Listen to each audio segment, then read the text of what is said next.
was a writer for the New York Times.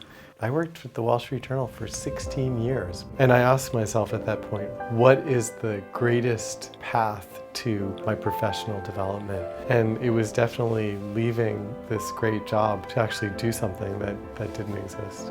I'm Kevin 딜레이니, and I'm the co-founder and editor-in-chief of Quartz, which is a business news site, and we aim to be a guide for business professionals to the new global economy. This was 2012, and at that time about 15% of readers to US news sites were coming via mobile phones. But we said we want to actually serve those readers because that's where all the growth is.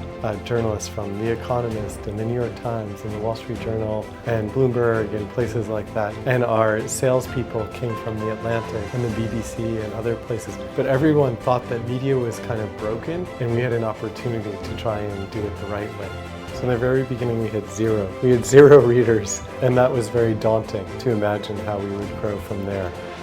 We didn't take standard advertising. We didn't have a homepage. We designed for mobile before we designed for desktop, and the format of the content was very unconventional. We aim to do things that are short and things that are long. We call it the Quartz curve. The other way in which we reach out to readers is that we distribute our news on social channels. So via Twitter and Facebook and LinkedIn. So the news finds you where you are on those social channels. You don't have to only come to our qz.com site to read it.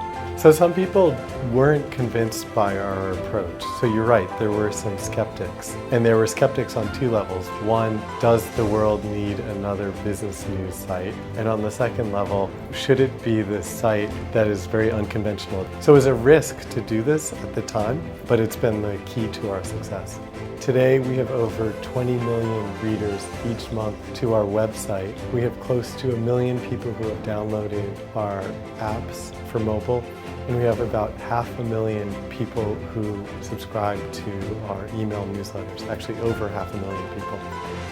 We're actually very proud of the fact that we try things that don't actually work out. And so there are two examples that I can give you. One is a site which we called Glass, and it was about the future of television and entertainment and video. And so we created this special site with a really special format. But we saw that while we were attracting a small number of very dedicated readers, it was really hard to actually get big readership. And so we actually closed that. We stopped doing Glass. So that was one thing. The second thing is that we started a podcast over 2 years ago and did several seasons of this podcast. And it was okay, but it never was super popular. And so we decided to stop doing that.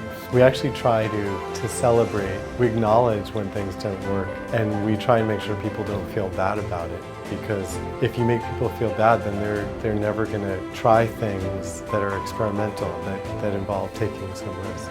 And so we'll keep experimenting, even though we know that some of the experiments are failures. If you don't do that, you're too conservative, you don't take risks, and you never actually have the breakthroughs to create new products.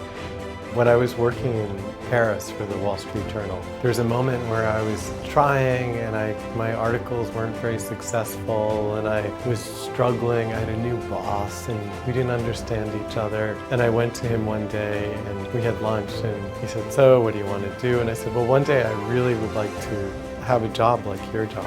And he said, "You're not going to do it. If this is how you're working, it's going to be really hard for you to rise and be the editor of a bunch of people." And that was really, really hard to hear. But it also was very motivating, and I was able to talk to him about what I needed to change to be successful. So when I was starting Quartz, the question I asked myself when I was deciding to leave the Wall Street Journal was, what is the greatest path to my professional development? And it was definitely leaving this great job to actually do something that didn't exist. And the way that you actually develop faster as a person is when you push yourself, when you challenge yourself, when you do things that are actually kind of risky and scary. But you come out at the other side so much farther along in terms of your skills, in terms of your experience, in terms of your knowledge.